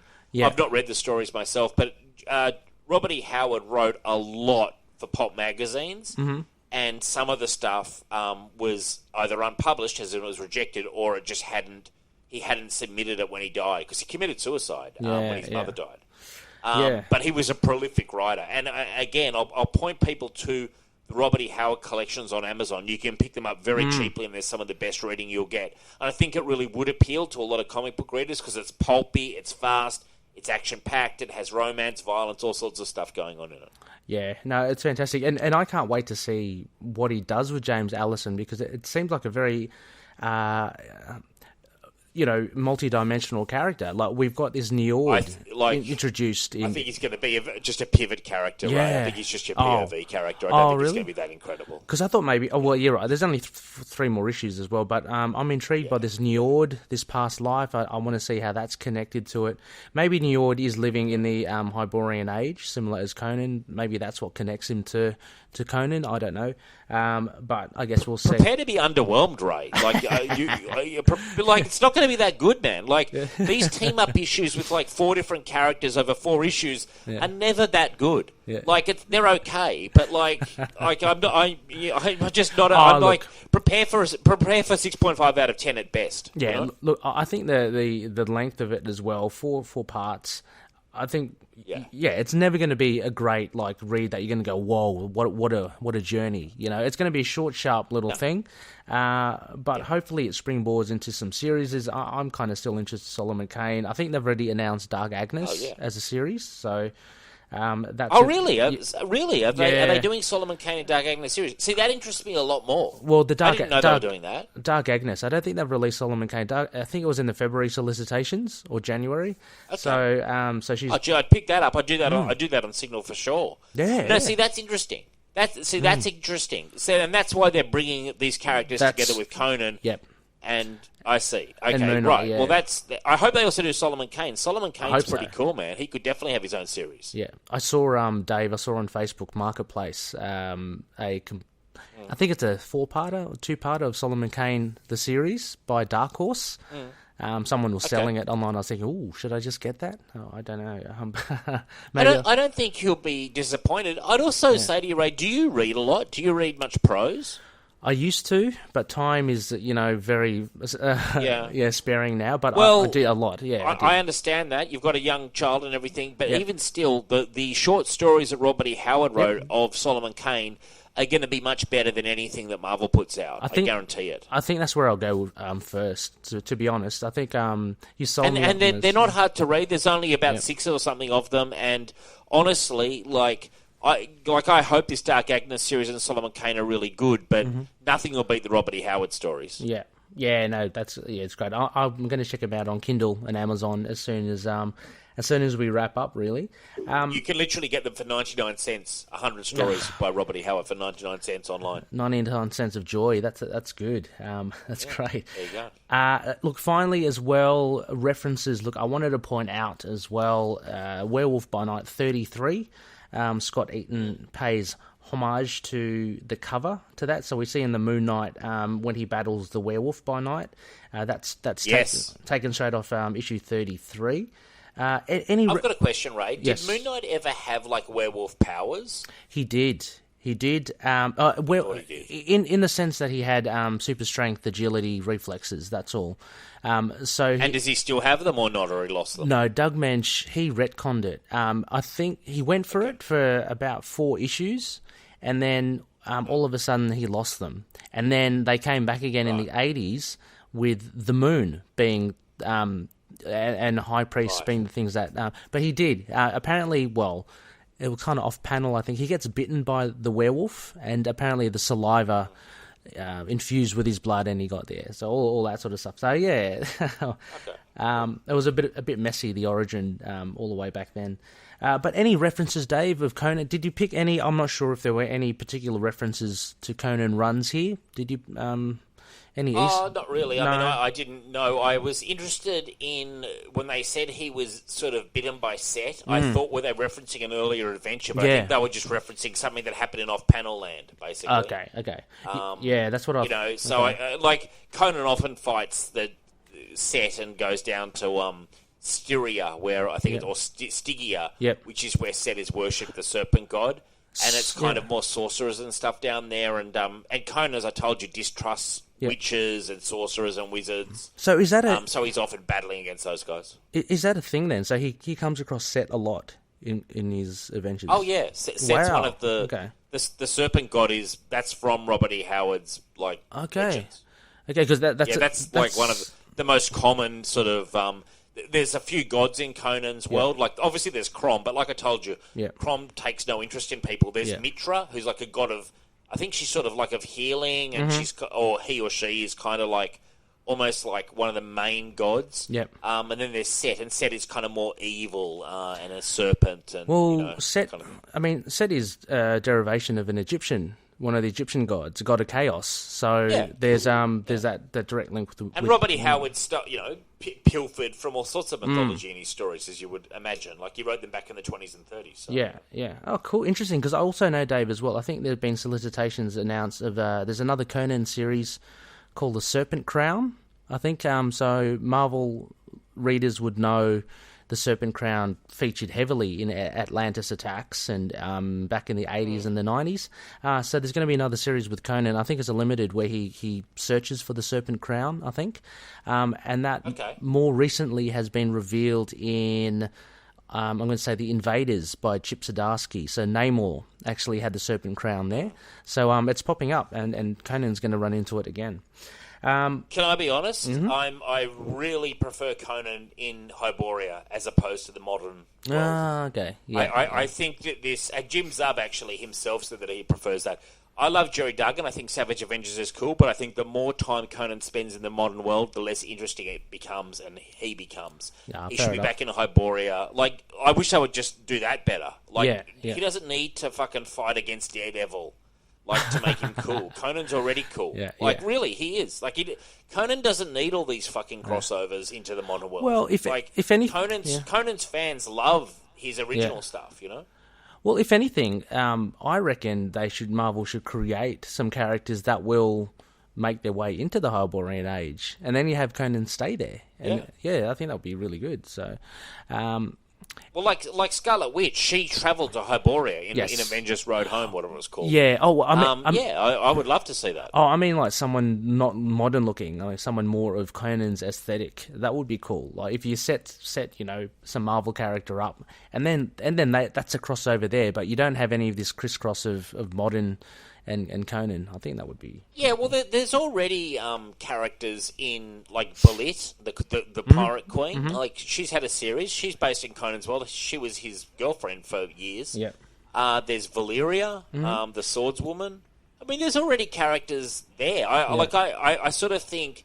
If anything, I am impressed by the way Marvel are marketing Conan, but I wish they would invest more in building him up in the Hyborian Age where he belongs. Yeah. And I'm hoping with Jim Zub coming on board, that's exactly what will happen. And don't give Jim Zub fucking 5 issues. Give Jim Zub 50 issues. Yeah, yeah. Like, why... You need to build it. Yeah, of course. Why are we so determined to get people doing no more than 10 to 13 issues? It's shit. Yeah. It doesn't work.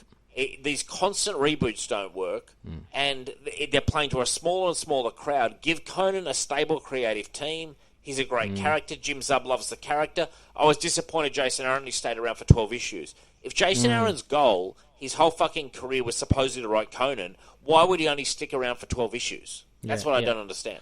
Well, that's a good point, because he did talk about how big a fan he was and how he kind of had been waiting for the moment. And guess what? Here's a review. Here's a review that Marvel might not like. Jason Aaron's Conan the Barbarian was okay. It was okay. Like it was... No, was it more than 7 out of 10? No, it wasn't. Mm-hmm. Jim Zub's Savage Sword of Conan run of a couple of issues was probably better than Jason Aaron's Conan. And Jason Aaron's Conan suffered because he only had 12 issues and was determined to tell this storyline that wasn't that interesting inside 12 issues. It was okay. It was probably 6.5 out of 10.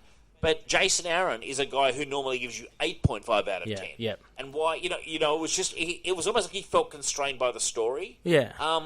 I'm just here telling it like it fucking is. Yeah. Like, I'm not going to sit here and go, Jason Aaron's Conan was the greatest thing I've ever read. No, sorry. No. Chuck Dixon's Conan, Roy Thomas's Conan, Jerry Conway's Conan was so much better than Jason Aaron's Conan. Sorry, that's just the way it was. I mean, you just got to look at it as well. Like, Jason Aaron's Thor, and look how many issues he had of Thor as well to build that. Fantastic. So, you need time to actually build it, and to expect a writer... And Marvel need to give them that time. And to expect a writer will create a gem within 12 issues is a very hard thing for them to do. But yeah, I mean, it must be a disappointment for you that Jason Aaron, because I know you respect him as a writer, didn't deliver. Very much so. Yeah, but Jim didn't deliver fully. Did what I call the bare minimum. Okay. Was okay. Will I get the hardcover? Yes, but I am looking more forward to Jim Zub coming on because I think Jim Zub's probably got a fresher take. Yeah. And I just hope is down for a longer run. That said, I love Jason Aaron. Don't get me wrong. I've spent thousands of dollars on Jason Aaron's work, so I'm a big Jason Aaron fan. So it saddens me to only give his run 6.5 out of 10. I know you do. I'm very jealous of your Ghost Rider Omnibus, Dave, by Jason Aaron. It's only a soft cover, Ray. It's only a soft cover, is it? Man. But it's the whole collection, right? The Omnibus, or? It's no. It's the complete collection, man. It's just the complete collection, the first volume. Oh, okay. Well, that's still very good. Out of print as well. So, anyway, Dave. So we're going to go to ratings now. Okay, Moon ratings. Now, I don't know if you got your prompt sheet. So, what am I rating it out of? I got confused. What's the score? Just give me out of 5? Just give me out of 10, and tell me if you want a vanilla rating or a Khonshu rating.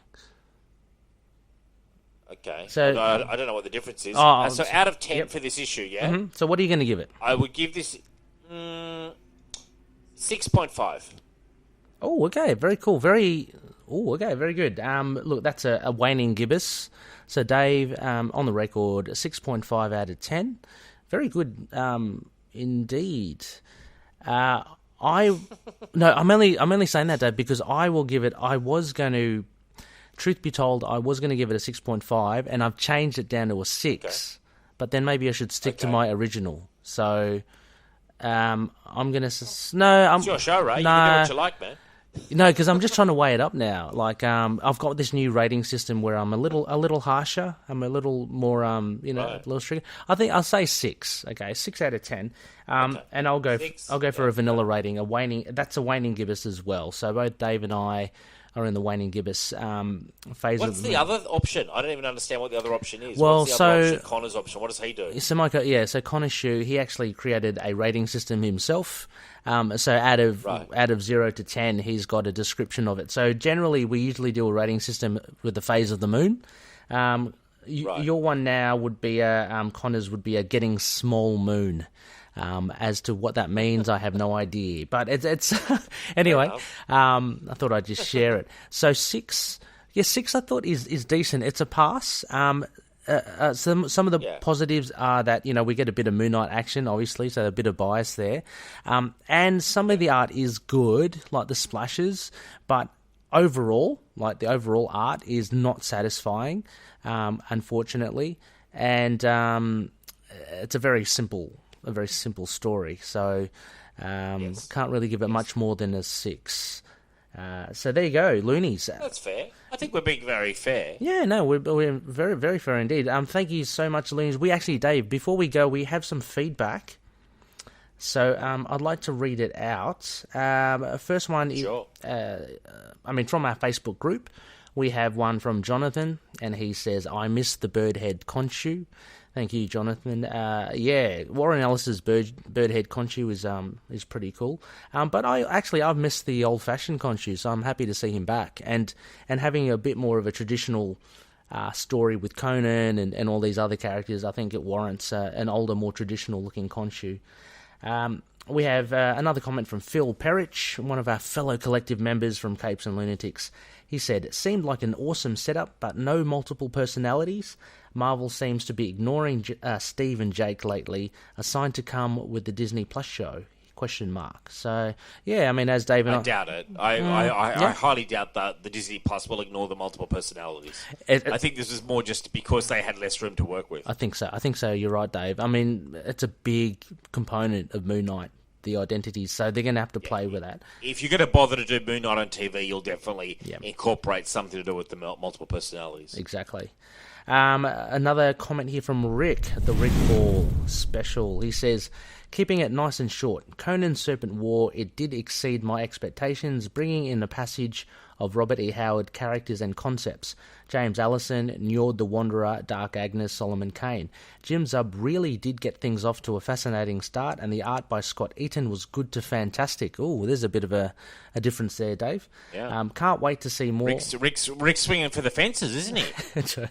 Can't wait to see more of the Moon Knight mythos weave and merge together with these characters. Absolutely, Rick.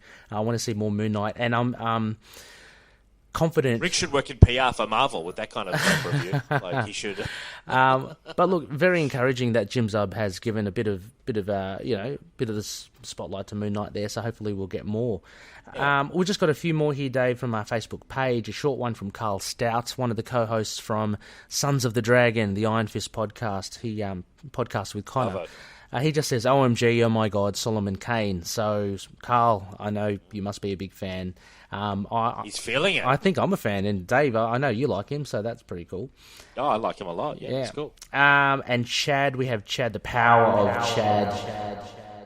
I was surprised at how well Zub did to blend all the components of this issue. The congruent storytelling with each duo and the choreography between the frames really set us into a welcoming story.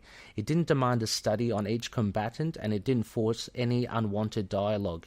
My favourite piece was the colours by Jean-Francois in the dreams of Allison's past lives. They were beautiful. And I must comment, I think they were good. I really did like them. There was that kind of glimmer, the blue glimmer for the dream sequences. There wasn't a lot of... Although, can I say one thing? Yep, sure. I wish that the dream versions of all his past lives had looked a bit more different. They all looked a bit the same. Yeah, good point. That would have been good, actually. There was a sameness to them. I thought they could have differentiated a bit more. Yeah, that would have actually added a bit more to it. Could have been a whole point. Could have been a 7.5 if they'd done that. Bumped it up from... Yeah, exactly.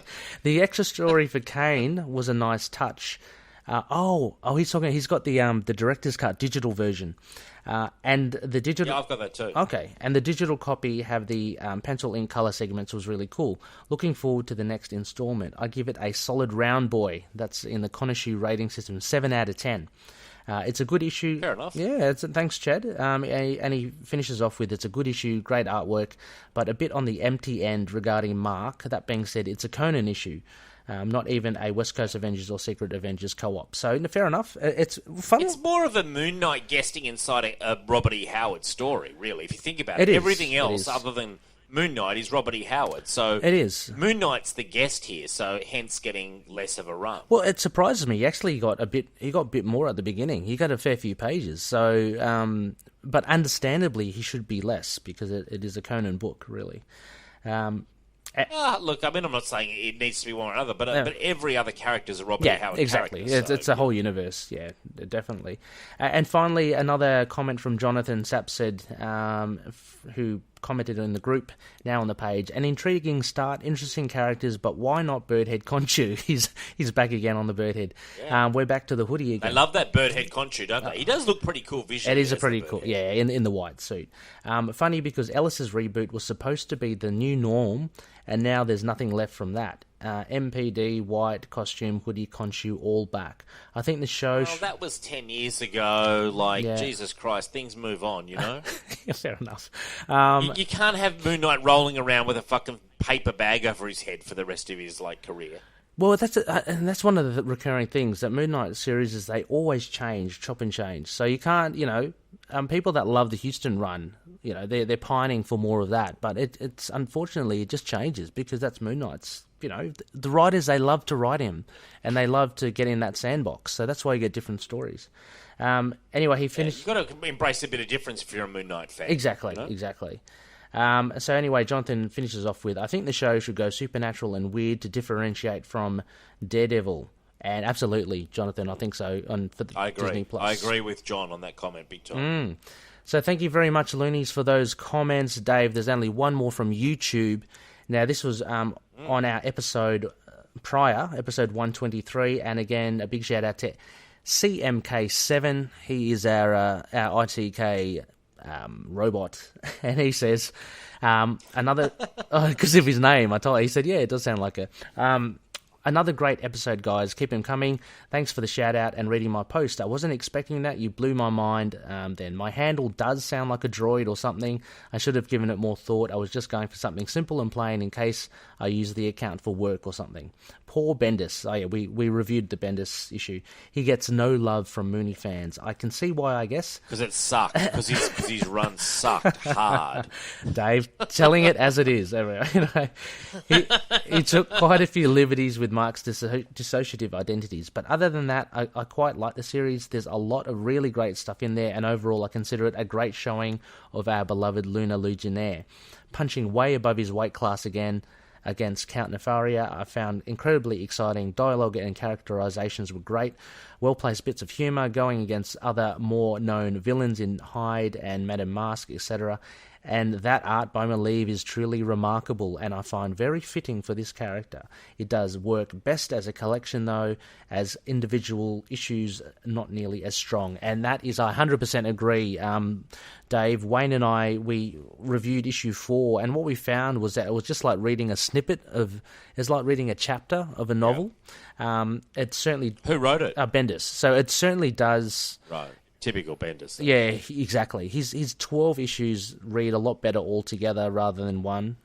So, yeah, absolutely agree. Thank you for that. CMK7. Beep, boop, boop, beep, boop. Anyway. Isn't it fascinating that Bendis has maintained a career and been so successful when he's got so many flaws? It's fascinating to me. Bendis is okay, but he's so played out. Yep.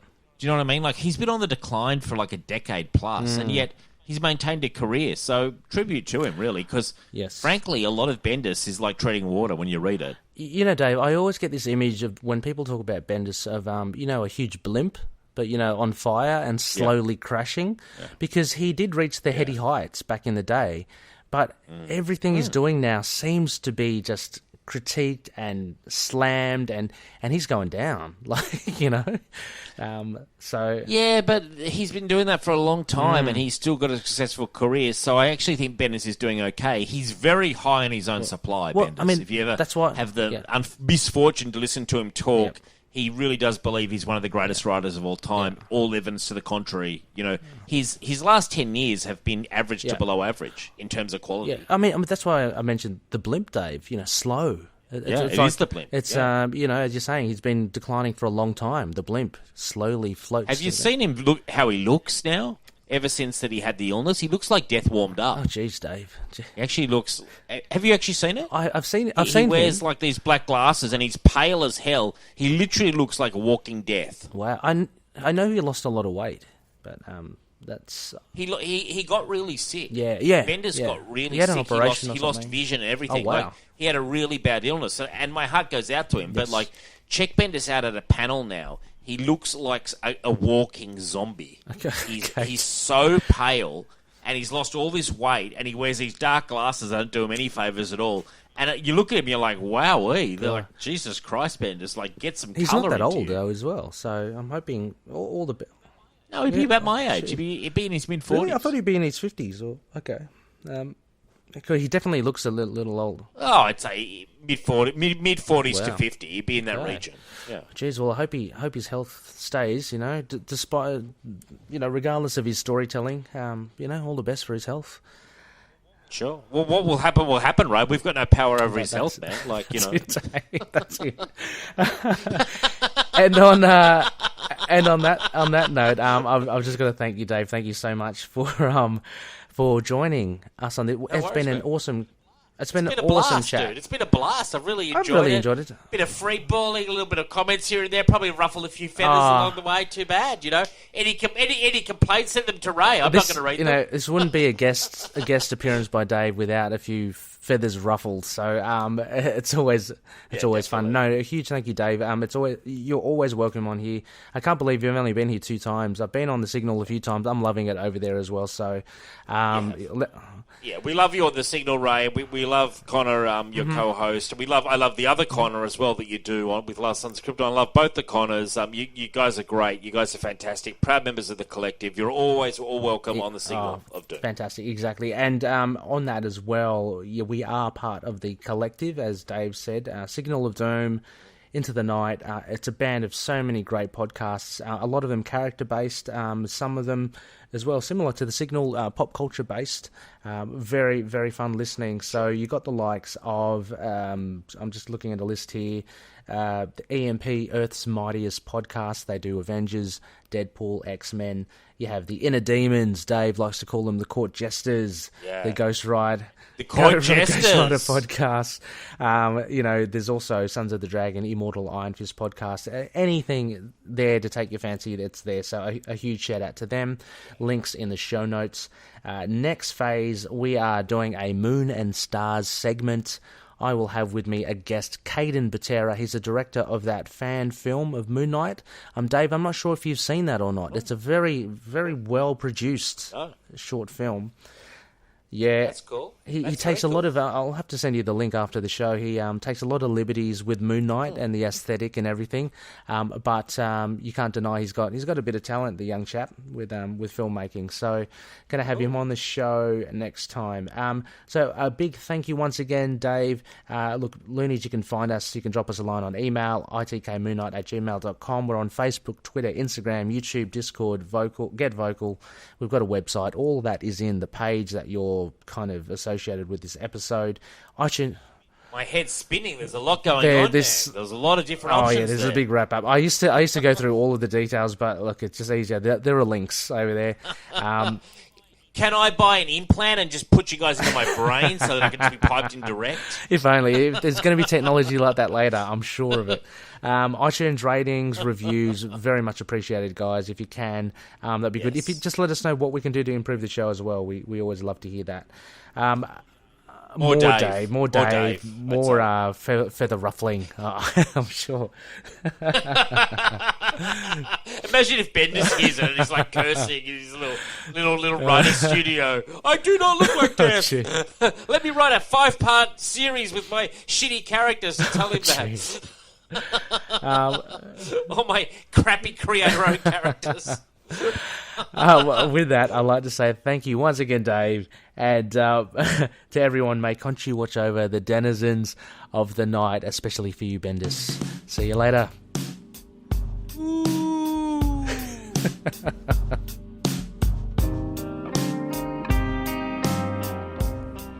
Moon Knight and affiliated characters, stories and events are properties of Marvel Characters Incorporated. Materials used and discussed within the podcast are intended for critique and review purposes only under the fair dealing concept of the current Copyright Act. The views, information, or opinions expressed during the podcast are solely those of the individuals involved and do not necessarily represent those of the copyright owners.